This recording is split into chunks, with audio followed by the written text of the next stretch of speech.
Seems like when it comes to moving markets, Jerome Powell has all the power these days. But with both the S&P and the Dow on track for the best June gains in decades, could Powell choose to slam the brakes on the July rate cut? And what would that do to the hopeful market? Let's bring in Michelle Girard, Chief U.S. Economist and Managing Director at NatWest Markets. Michelle, thanks for joining us. Let's just start with when you think the Fed will move to cut rates and by how much. Well, I think everyone thinks the Fed is going to cut rates in July. Certainly the market is more than priced for a 25 basis point cut. Quite honestly, the discussion is not if they'll cut, but by how much will they cut? Will they move by just 25 basis points, which is our expectation, or could they make a larger move and actually cut by 0.5 percentage point? There was one of the speakers, one of the FOMC voters yesterday, Governor Paul, not Governor, but Bank President Paul, who, Bullard, excuse me, who is among the most dovish, who seemed to downplay his own feeling about making the larger 50 basis point rate cut, and the markets actually were disappointed by that. So you can see this market is certainly anticipating a rate cut next month, and again, I think that it'll be validated. It's just a matter of by how much. Michelle, I read an interesting note today from UBS, and they're positing that if a cut does not happen in July, that it actually might not happen at all. The idea being that in the second half, business sentiment could improve, capital investment could improve. Do you subscribe to that this is sort of like the sweet spot to make a move, and if they don't, it's kind of not going to happen? Well, that's a really interesting point, because to some extent it does feel like the point of maximum risk, if you will, is right now. Uncertainty is at its height with respect to the outcome of the trade negotiations ahead of the G20 meeting. There's a lot of concerns about global growth.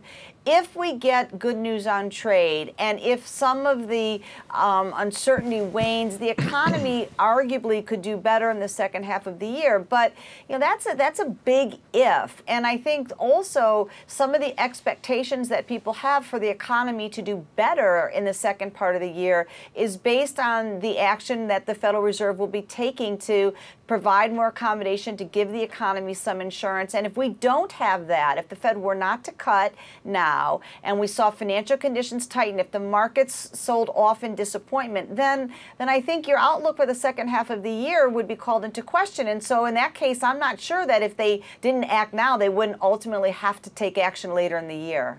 Right. So that brings up the question, Michelle. So in other words, if we don't get a rate cut and there's no progress on trade, I mean, that's already priced in, right? Or is it? I mean, that's sort of the big question right now. And so if that's the case, then there's only downside from here. I mean, what is the calculus? Like that. I think it feels like that. And quite honestly, for the Federal Reserve themselves, the risk reward of taking action here, I mean, if you cut rates and the economy ends up being okay and it looks like maybe the rate cut wasn't necessary, the cost of that mistake seems relatively low, particularly when you've got inflation well below your mandated level. I mean, if inflation were to rise as a result of this unnecessary rate cut, I mean, I feel like the Fed would cheer for that outcome at this point. Meanwhile, I guess if you don't cut rates and you sort of feed into the concerns and the uncertainty that people have about the outlook that is leading, to a more cautious behavior, and the economy actually continues to lose momentum, now you're behind the curve. You don't have a lot of ammunition because rates are relatively low already. I just don't think that's a position the Fed wants to put themselves in. So from a risk kind of reward standpoint, I think too it favors this Federal Reserve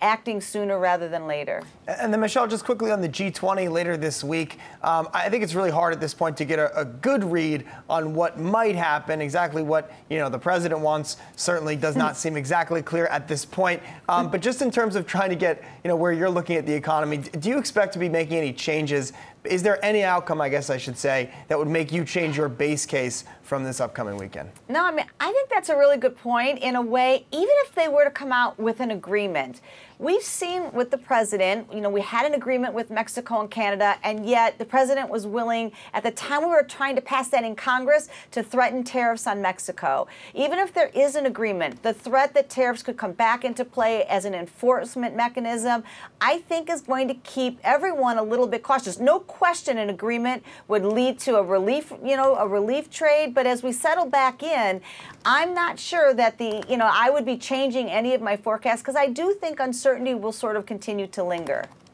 All right, Michelle Girard, Chief U.S. Economist for NatWest Markets. Thanks so much for joining us. Thanks for having me.